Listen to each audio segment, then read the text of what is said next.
اعوذ باللہ من الشیطان الرجیم بسم اللہ الرحمن الرحیم رب اشرح لی صدری ویسر لی امری واحلل عقدۃ من لسانی یفقهوا قولی واجعل لی وزیرا من اہلی رب زدنی علما رب زدنی علما رب زدنی علما آمین۔ بسم اللہ الرحمن الرحیم۔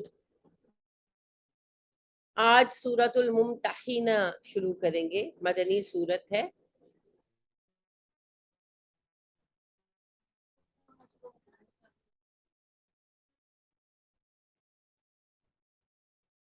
تیرہ آیتیں ہیں، 2 رکوع ہیں۔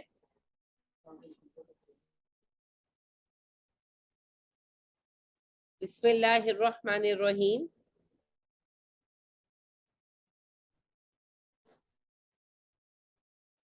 یا ایہا الذین آمنو، اے ایمان والو، لا تتخذوا، نہ تم بناؤ،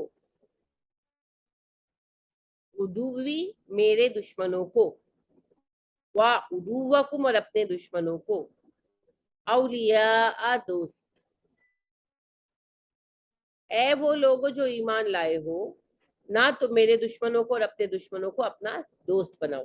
اب آپ کو اچھی طرح پتا ہے ولی کے معاملے میں ہم ڈسکشن بہت دفعہ کر چکے کہ ولی سے مراد عام دوست نہیں ہوتا، ولی سے مراد وہ دوست ہوتا ہے جس کے ساتھ ہم اپنے راز شیئر کرتے ہیں، جس کے پاس ہم مشورے کے لیے جاتے ہیں، جو ہمارا سرپرست ہوتا ہے،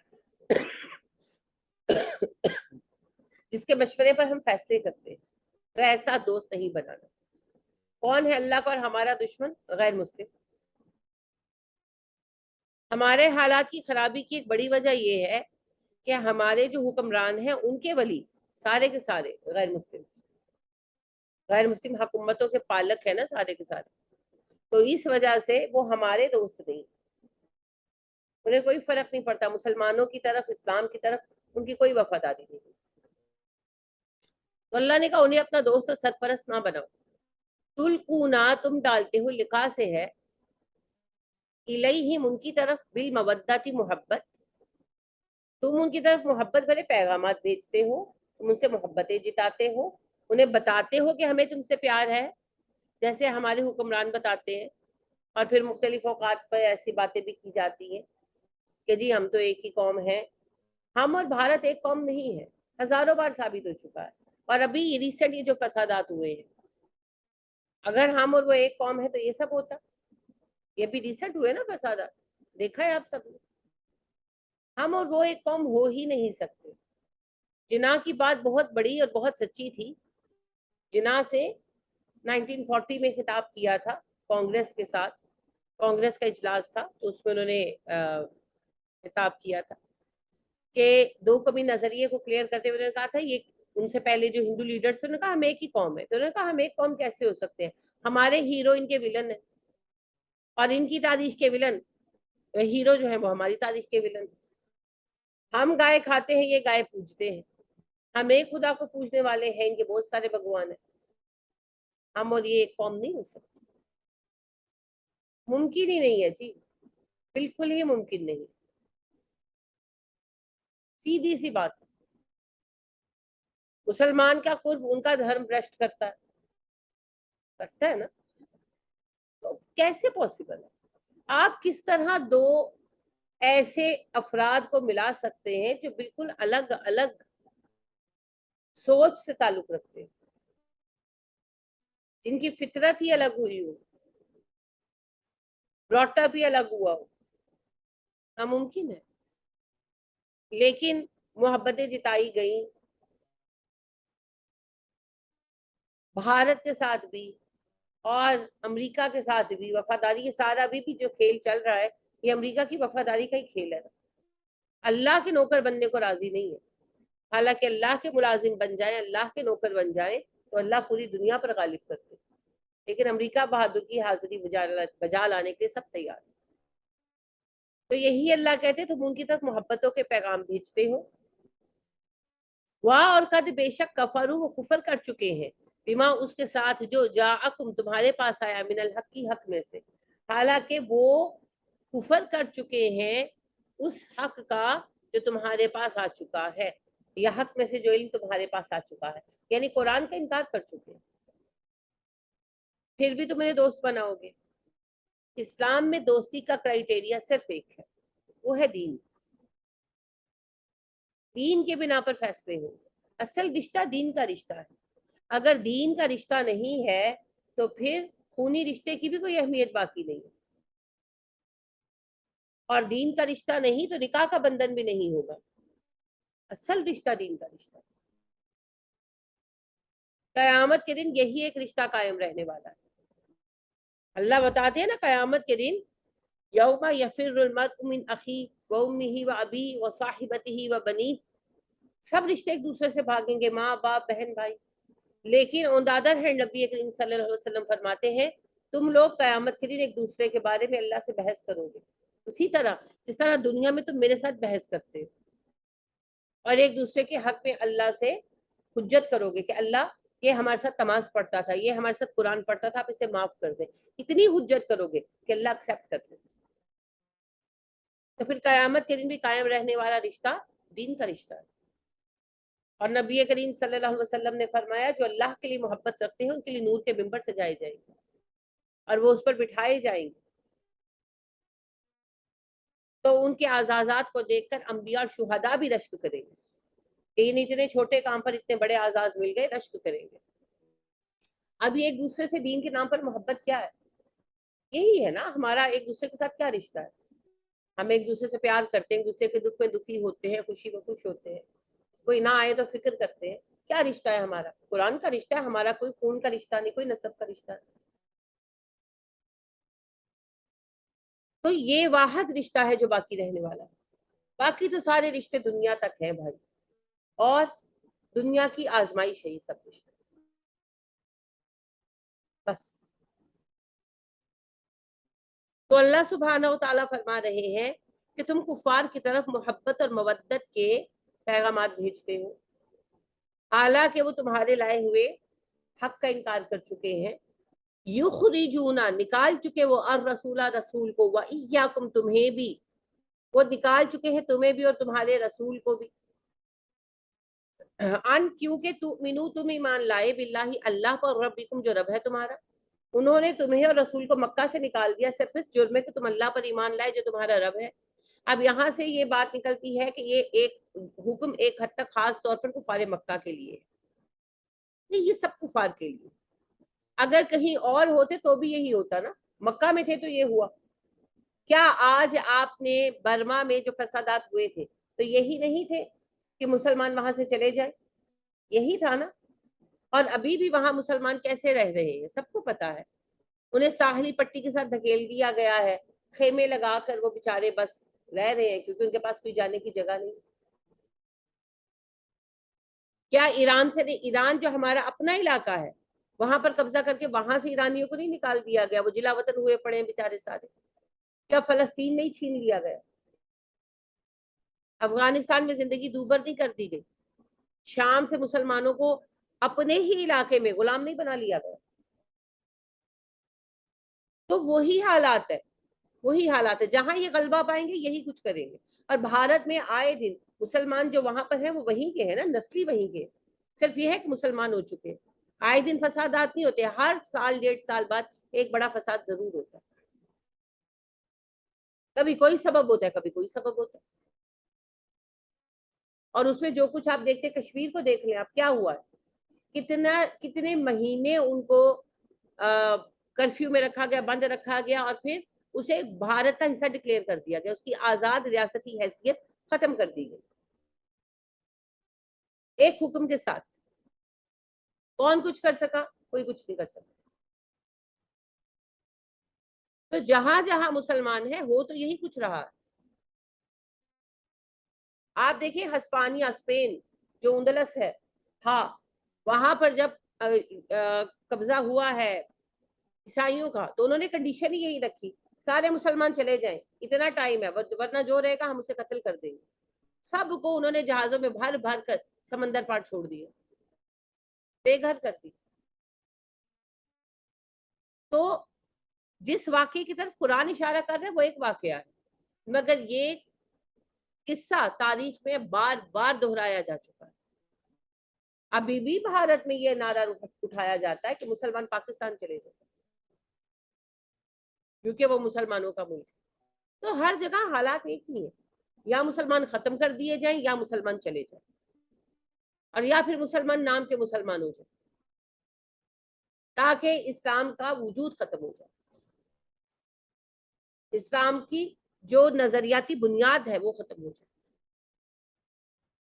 تو مسائل آج بھی وہی، لہٰذا یہ خاص صحیح ہے، یہ عام ہے۔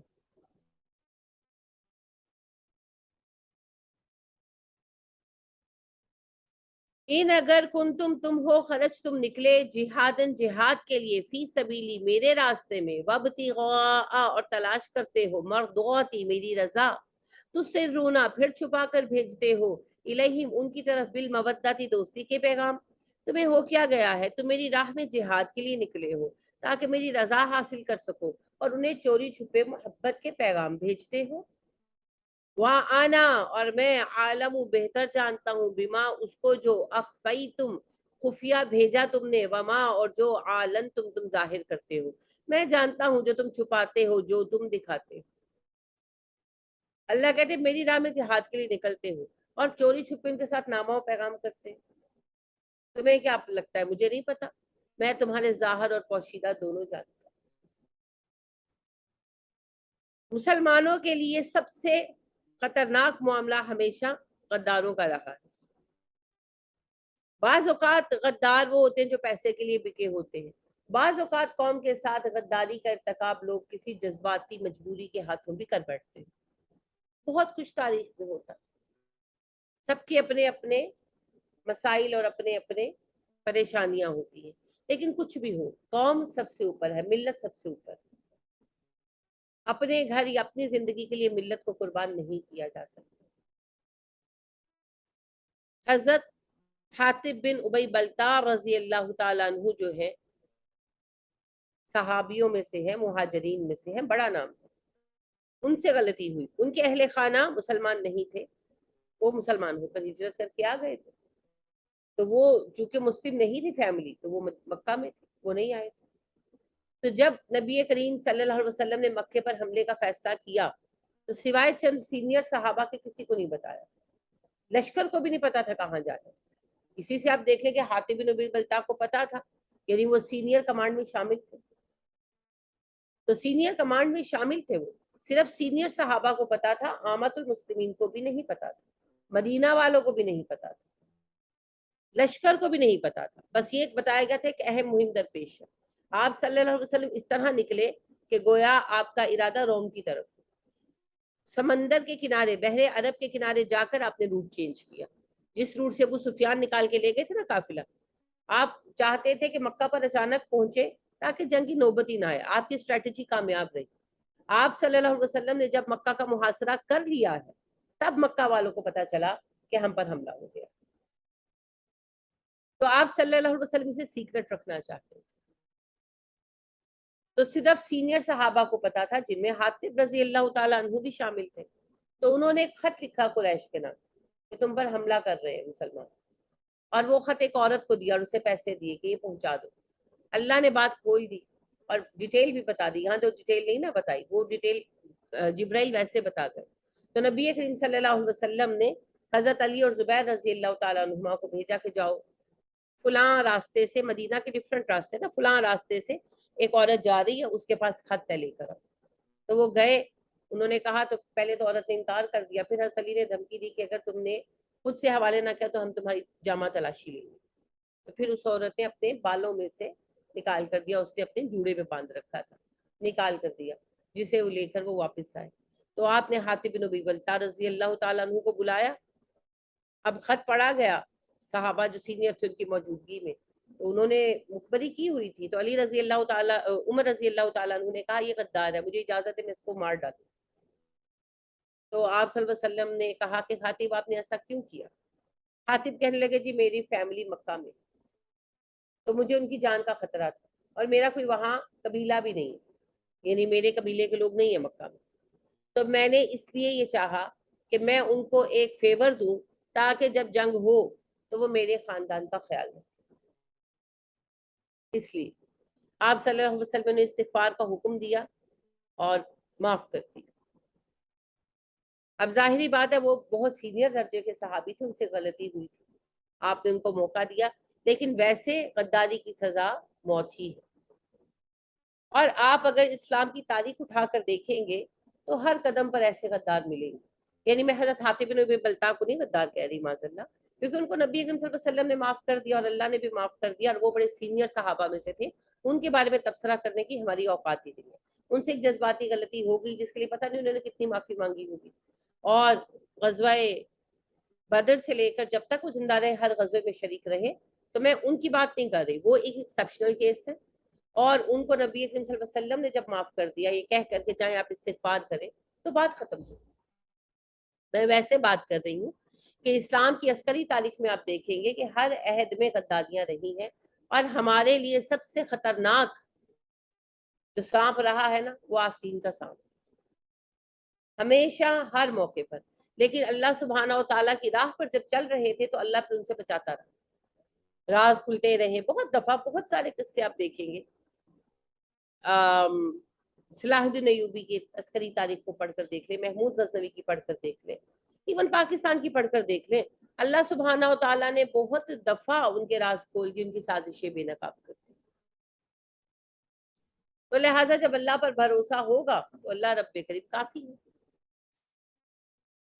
ومن جو یفعلہ کرے گا اس کو منکم تم میں سے، فقط تو بے شک دو اللہ بھٹک گیا، سواء سیدھے، السبیلا راستے سے، جو تم میں سے ایسا کرے گا وہ سیدھے راستے سے بھٹک گیا۔ جو مسلمان ہوتے ہوئے غیر مسلموں کی مدد کرے گا، انہیں اپنا سرپرست سمجھے گا اور مانے گا، اللہ کہتے ہیں وہ سیدھے راستے سے بھٹک گئے۔ ہو سکتا ہے دنیا میں کامیابی مل بھی جائے، جیسے آپ دیکھیں کہ ٹیپو سلطان کے ساتھ میر جعفر اور میر صادق نے غداری کی تو انہیں عہدے ملے، برٹش گورنمنٹ نے عہدے دیے۔ برٹش گورنمنٹ کا طریقہ یہ تھا کہ لوگوں کو خریدنے کے لیے جاگیریں دیتی تھی، تو جن جن لوگوں نے جب جب مخبریاں کی کہ جتنے جاگیردار ہیں دراصل ان کے اجداد سارے کے سارے مسلمانوں کے غدار تھے، یہ جا کر مسلمانوں کی مخبریاں کرتے تھے، وہ بدلے میں جاگیریں دیتے تھے، یہ سب غداروں کی اولادیں خیر سے۔ تو وہ دنیا میں تو فائدہ پا گئے، لیکن آخرت میں ان کے لیے کچھ نہیں ہے، کیونکہ وہ سیدھا راستہ چھوڑ گئے، انہوں نے مسلمانوں کو چھوڑا اور اپنے لیے ساتھ چنا غیر مسلموں کا، تو قیامت کے دن پھر انہی کے ساتھ اٹھائے جائیں گے، جو دنیا میں جس کے ساتھ ہے قیامت کے دن بھی اسی کے ساتھ۔ ان اگر یسکفوکم وہ قابو پا جائیں تم پر، سقفا ساقفا، آپ بہت دفعہ اس طرح کے الفاظ پڑھ چکے ہیں، اگر وہ تم پر قابو پا جائیں، یکونو ہوں گے لکم تمہارے اعداء دشمن، اگر انہیں تم پر قابو مل جائے وہ صرف تمہارے دشمن ہوں گے۔ میں پھر وہی عرض کروں گی، آپ دیکھیں جب کبھی فسادات ہوتے ہیں تو نظر آتا ہے کہ ہندو کتنے ہمارے دوست ہیں، ہے نا، اور جب فسادات ہوئے برما میں تو پتا چلا نا، جب فسادات ہوتے ہیں تو اصل شکلیں سامنے آتی ہیں کیا ہوتا ہے مسلمانوں کے ساتھ۔ تو اگر ابھی ان لوگوں کو حقیقی اختیار نہیں ملتا، فسادی دونوں ہی مجرم ہے قانون کی نظر میں نا، پھر بھی وہ یہ کرتے ہیں، اور اگر انہیں سچ مچ کا اختیار مل جائے تو کیا کریں۔ لہٰذا اللہ کہتے ہیں اگر وہ قابو پا جائیں تم پر تو تمہارے دشمن ہیں، جتنا ان کو قابو ہے۔ ابھی یہی دیکھیں وار آف ٹیرر میں کتنے مسلمان پکڑے گئے، اور ان کے ساتھ کیا ہوا گونٹانمو بے میں، ابو غریب جیل میں کیا ہوا۔ یعنی آپ اس سے اندازہ لگائیں کہ ان کو اتنا ٹارچر کیا جا چکا ہے کہ کوئی ملک انہیں واپس لے کر آباد کرنے کو تیار نہیں ہے، کہ بھئی ان کو تو تم نے ایک ان ہیومن سٹیٹ میں لا دیا ہے، ہمیں کیا پتا ان کی سائیکولوجیکل کیفیت کیسی ہے، یہ کس طرح کے لوگ ہوں گے۔ اور آپ یہ دیکھیں کہ جو ان جیلوں کے پہرے دار تھے وہ 90%، یہ میں نہیں کہہ رہی، یہ امریکہ کے اپنے اعداد و شمار ہے، کہ گونٹانمو بے کے جو پہرے دار تھے، اور وہ سارے ینگ لڑکے تھے، ٹھیک ہے، 18-20 سال کی عمر سے لے کر 30 سال کی عمر تک کے، یعنی کہ 30 سال کے وقت میں وہاں سے وہ بھیج دیے جاتے تھے، 30 سال سے زیادہ عمر کا کوئی بندہ وہاں رکھا نہیں گیا، ٹھیک ہے، تو 19 سال سے 30 سال کے درمیان کے لڑکے تھے، اور 1 سال سے زیادہ کسی کو گونٹانمو بے میں ڈیوٹی نہیں دی گئی۔ اس 1 سال کا ٹارچر دیکھ دیکھ کر ان لوگوں کا یہ حال تھا کہ 90% ان میں سے دماغی مریض ہے۔ تو جب دیکھنے والوں کا یہ حال ہے تو سہنے والوں کے بارے میں کیا خیال رکھتے ہیں، اور آپ یہ سوچیں کہ ایکچولی ان پر گزری کیا۔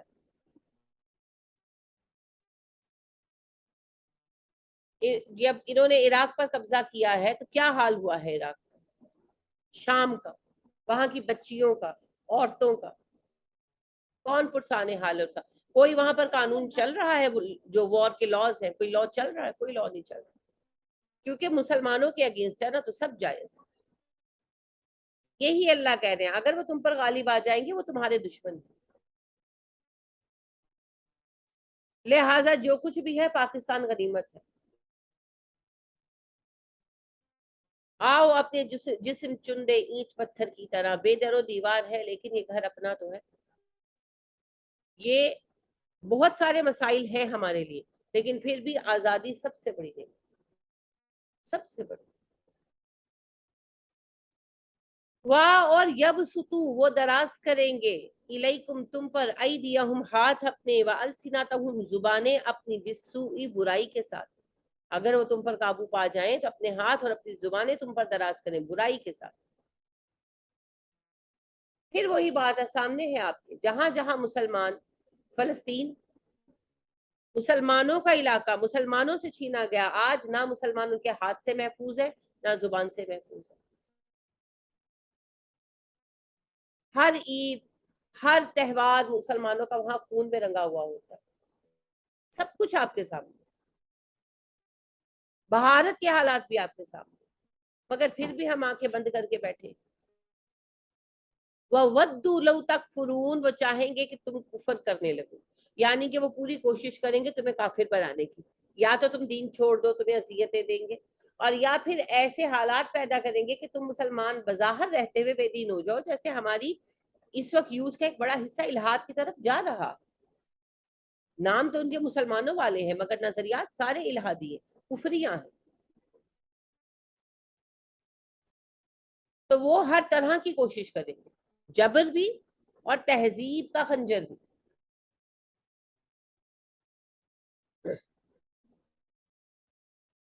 اتنے مسائل ہیں آپ کے ارد گرد کہ جن کو سمجھنے کے لیے بھی عقل چاہیے۔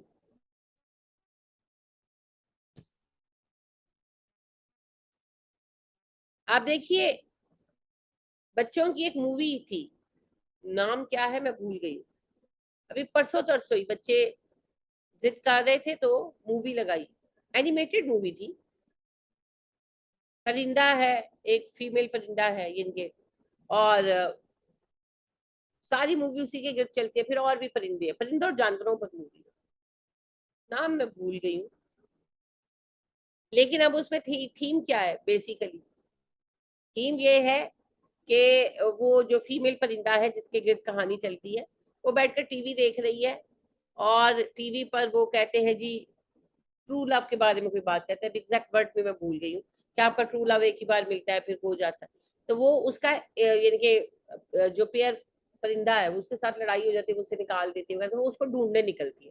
اب وہ ساری مووی میں حادثات جو اس کو پیش آتے ہیں، چھوٹا سا پرندہ ہے وہ نکلتا ہے، بہت بڑا شہر ہے، لیکن اب کہانی تو ایک ہی گھومتی رہتی ہے نا، I am trying to find my true love, I am trying to find my true love. اب جو ایک چھوٹا بچہ بیٹھا ہے وہ بار بار یہ جملہ سن رہا ہے، کچھ تو اس کا ذہن پک کر ہے نا، کہیں تو وہ کوشچن کرے گا نا۔ اب بظاہر اس کے اندر کچھ نہیں ہے، بظاہر دیکھیں کچھ بھی نہیں ہے، ایک عقاب ہے، 3-4 بلیاں ہیں، 4-5 پرندے ہیں، اور کہانی یہی ہے کہ وہ ڈھونڈنے نکلی ہے میل پرندے کو، اور وہ بہت بڑا شہر ہے، نیو یارک دکھایا ہوا نا، تو بہت بڑا شہر ہے، تو وہ اسے حادثات پیش آ رہے ہیں، تو کہیں اتفاق سے کیسے بچتی ہے، کہیں کیسے بچتی ہے، لیکن پیچھے at the back of this thing story وہی چل رہی ہے، آئی ایم ٹرائنگ ٹو، وہ جس کو ملتی ہے میں I am trying to find my true love, اب وہ اس کو بتاتا ہے اچھا پھر وہ وہاں ملے گا، وہ پھر وہاں جاتی ہے، اب کہانی تو وہی ہے نا، ذہن میں بیج تو وہی ڈال رہے ہیں نا۔ یہ ہے فتنے، اور اتنے پوشیدہ ہیں کہ ایک نظر میں نظر ہی نہیں آتے، کہاں ڈھونڈنے چلے جائیں، اور میڈیا بہترین انہیں کا ہے، اتنی اعلیٰ کوالٹی کی موویز ہوتی ہیں کہ ڈیفینیٹلی دیکھنے کو دل کرتا ہے۔ اپنا ہم نہ کوئی موویز بناتے ہیں نہ ہم کوئی چیزیں بناتے ہیں،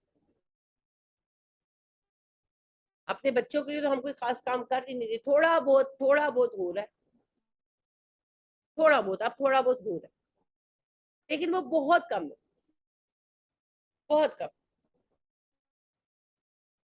اس کا اسکیل زیادہ ہونا چاہیے. ہماری اپنی تہذیب کی کہانیاں, ہماری اپنی باتیں, ہماری اپنی لوکل کہانیاں, یہ نہیں اچھا پھر کام کریں گے تو پھر سیدھا دعاؤں پہ ہی اترنا نہیں, تھوڑا بیچ میں بھی آئے, اپنے کلچر اپنی تہذیب کے مطابق آپ کہانیاں بنا سکتے ہیں. کوئی بات ہے جیسے ان کے کارٹون آتے ہیں بھی, ایک روبوٹ ہے جی, وہ مختلف مقاصد پر وہ اپنے علاقے کو بچانے کے لیے جنگیں کرتا ہے. اب وہاں بھی ایک تو انہوں نے تھوڑا سا یہ ایلیمنٹ بھی رکھا ہوا ہے کہ ایک بچی ہے جو اس کی فرینڈ ہے, ان کا دیکھنا, ان کی باتیں کرنا, کہیں نہ کہیں وہ ایلیمنٹ ٹچ آتا ہے. دوسری بات لینگویج بیریئر آتا ہے. تو اس طرح کے ہمارے بھی بن سکتے ہیں. اسی طرح جیسے ان کے وہ آتے ہیں موٹو پتلو, انڈین کارٹون ہے, پاکستانی بھی کوئی اس طرح کے کیریکٹرز بن سکتے ہیں, کوئی مشکل تو نہیں ہے, مگر بات یہ ہے کہ کوئی کرنے کے لیے تیاری نہیں. ایک اور چیز یہ ہے کہ اب آپ دیکھیں جادو کو لے کر بہت یہ لوگ ذہن سازی کر رہے ہیں. اس کا پہلا قدم تھا ہیری پوٹر, جس میں یہ ذہن سازی کی گئی کہ جادو برا بھی ہوتا ہے, جادو اچھا بھی ہوتا ہے. یہی دکھایا گیا نا, ایک برا جادوگر ہے جس کے خلاف ہیری پوٹر کے اما ابا بھی لڑتے رہے, ہیری پوٹر صاحب بھی لڑ رہے ہیں, اور وہ بورن ہیرو ہے, بائی برتھ ہیرو ہے. اچھا, اب وہ اتنا لمبا سلسلہ چلا, اور آپ کو پتا ہے ورلڈ فیمس, اور یہ اور وہ فلانا ڈمکانا. ابھی یہ کارٹون آ رہے ہیں رودرا, بچوں کے کارٹون ابھی نہیں آ رہے, 3 سیزن ہو گئے اس کے.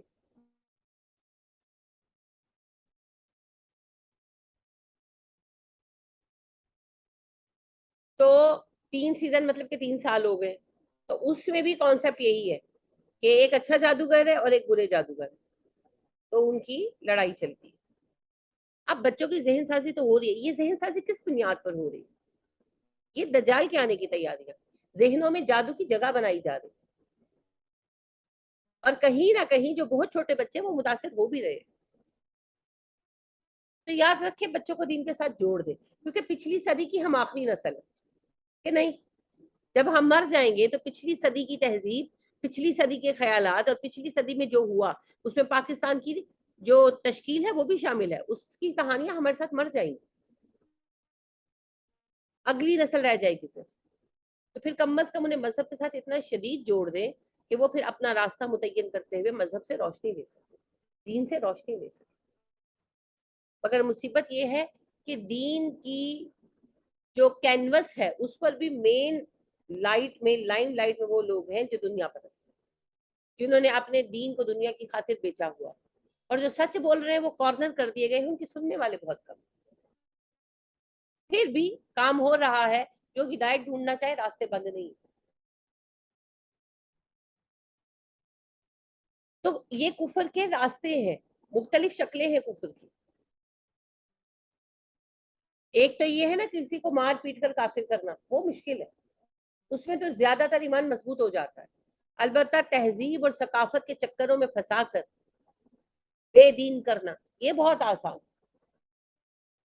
جیسے فار ایگزامپل ایک بہت لمبا مسئلہ چلا تھا پیراگون لیڈیز کلب کا میرے ساتھ, یعنی کہ سب کا نہیں, 2 گروپ بن گئے تھے.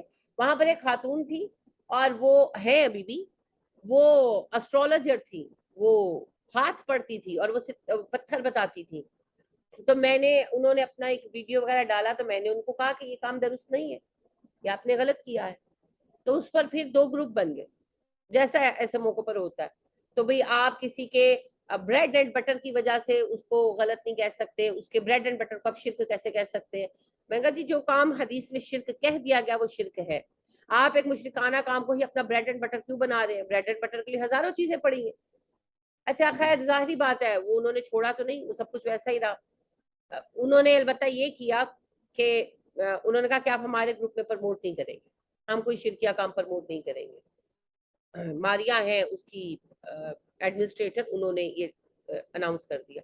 تو وہ اس گروپ میں تو نہیں کرتی, مگر وہ کام وہی کرتی ہے. اب بات یہ ہے کہ ایک خاتون ایک شرکیہ کام کرتی ہیں, اس شرکیہ کام سے کماتی ہیں, اس شرکیہ کام کو پروموٹ کر رہی ہیں, اس کے لیے جھگڑا بھی کر رہی ہیں. تو اس بندے کی ایمان کا لیول کیا ہے؟ اور وہ ایک بندی ہے نا, ایسے بے شمار لوگ ہیں, اور جو اس کو مانتے ہیں, تسلیم کرتے ہیں, پروموٹ کرتے ہیں. تو پھر اس طرح کی کتنی ہی چیزیں آ جاتی ہیں, فلم انڈسٹری پوری آ جاتی ہے. تو ایک ہوتا ہے کسی کو مار پیٹ کر دین سے ہٹا دینا جبر کے ساتھ، یہ بہت مشکل ہے، اور عام طور پر جبر کے نتیجے میں ایمان مضبوط ہی ہوتا ہے۔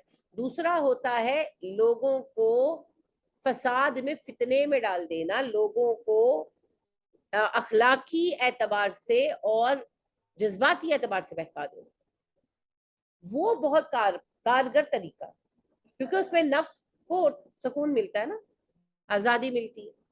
تو ہماری یوتھ کا بڑا حصہ اسی کا شکار ہے، اور آگے اور ہوگا، یہ آزمائش آنی ہی ہے۔ بچیں گے اس فتنے سے وہی جو دین کا رستہ پکڑے ہوں، کیونکہ نبی اکرم صلی اللہ علیہ وسلم نے کہا تھا نا آخر زمانے میں مسلمان بہت بے بس ہو جائیں گے، یہ امام مہدی کے آنے سے پہلے کی بات آپ کرتے ہیں۔ تو صحابہ نے کہا تعداد کم ہو جائے گی اللہ کے نبی صلی اللہ علیہ وسلم؟ آپ نے کہا نہیں، تعداد تو بہت ہوگی، مگر مسلمانوں کا حال ایسا ہوگا جیسے کھا کر چبا کر اگلا گیا بھس، کہ اگر جگالی کر کے کوئی جانور بھس منہ سے نکال دے تو جیسے وہ ہوتا ہے کہ اس کے اندر نہ کوئی ساتھ ہے، نہ اس کے کوئی سٹینڈ لینے کی توفیق ہے، تو کھایا ہوا بھس سے ہم ساتھ اکثریت، اور اسی لیے دجال کے فتنے میں پھنسیں گے بھی،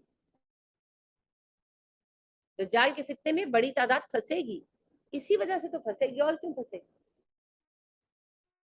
جب تک جادو کو نہیں تسلیم کریں گے اور یہ علم غیب کو نہیں مانیں گے کہ لوگوں کے پاس ہو سکتا ہے، دجال کے فتنے میں کیسے پھنسے گا؟ دیکھ کر ہی کہیں گے ڈھونگی ہے۔ دیکھیں نا، آپ کے پاس ایک بندہ آئے اور کہے کہ میں تمہیں غیب کا حال بتا سکتا ہوں، آپ تو وہی لعنت بھیج دیں گے کہ یہ جھوٹا ہے، آگے بات ہی نہیں کریں گے اس کے ساتھ۔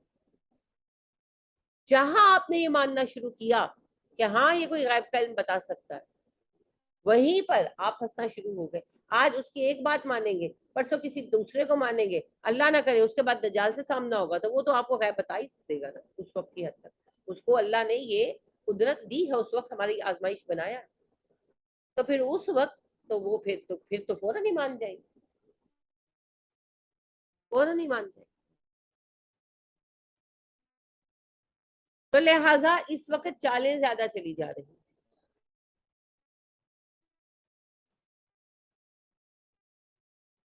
تو ہمیں ان سب سے بچنا ہے۔ اللہ کہتے ہیں یہ قابو پا لیں تو ہاتھوں سے زبانوں سے تمہیں اذیتیں دیں گے۔ اچھا پھر ایک دفعہ آپ دیکھیں وار آف ٹیرر کا جو آغاز ہوا 9/11 میں، جو حملہ ہوا، اس کے بعد مسلمانوں کے ساتھ امریکہ میں، یورپ میں، برطانیہ، آسٹریلیا میں کیا ہوا؟ حملے ہوئے نا مسلمانوں پر، کیسا تنگ کیا گیا مسلمانوں کو۔ یہ تو یہ ہے کہ وہاں پر لا اینڈ آرڈر بہت مضبوط ہے، جس کی وجہ سے بہت بڑے پیمانے پر تو نہیں ہو سکا، پر ایسے حملے بہت ہوئے اور مسلمان غیر محفوظ ہو گئے، اور ابھی تک اندر تھریٹ ہے، ایسا نہیں کہ نہیں ہے، کھل کر رویے سامنے آئے نا۔ اگر ایک لیٹ سپوز ہم ایک دفعہ مان لیتے ہیں، حالانکہ خود ان کے تھنک ٹینک نہیں مانتے، مگر ہم ایک دفعہ مان لیتے ہیں کہ وہ ساری بات صحیح ہے، ٹوئن ٹاور پر حملہ مسلمانوں نے کیا تھا، سب کچھ مان لیا، مگر کیا وہ مسلمان تھے جو وہاں رہ رہے تھے؟ نہیں تھے نا۔ تو پھر بڑا ہائی لائٹ کیا گیا تھا جب بابری مسجد توڑی گئی تھی نا، تو یہاں جین مندر پر لوگوں نے، یہاں جو مندر وغیرہ ان پہ اٹیک کیا تھا، اور فسادات بھی چھوٹے موٹے ہوئے تھے، بہت چھوٹے ہوئے تھے لیکن ہوئے تھے، تو بڑا اس بات کو ہائی لائٹ کیا گیا تھا کہ مسلمانوں نے بدلا لیا ہندوؤں سے، وہ بیچارے تو بے بس ہے، بے شک بے بس تھے، ان کا کوئی قصور نہیں تھا، ایک جذباتی غلطی تھی۔ مگر جب امریکہ میں یہ ہوا، جب برطانیہ میں یہ ہوا، جب پورے یورپ میں یہ ہوا، تب تو کسی نے نہیں کہا، تب تو کوئی نہیں بولا کہ وہ مسلمان بے بس ہے، ان کا کیا قصور ہے؟ اگر ٹیررسٹ مسلمان تھے بھی تو یہ تو نہیں تھے نا۔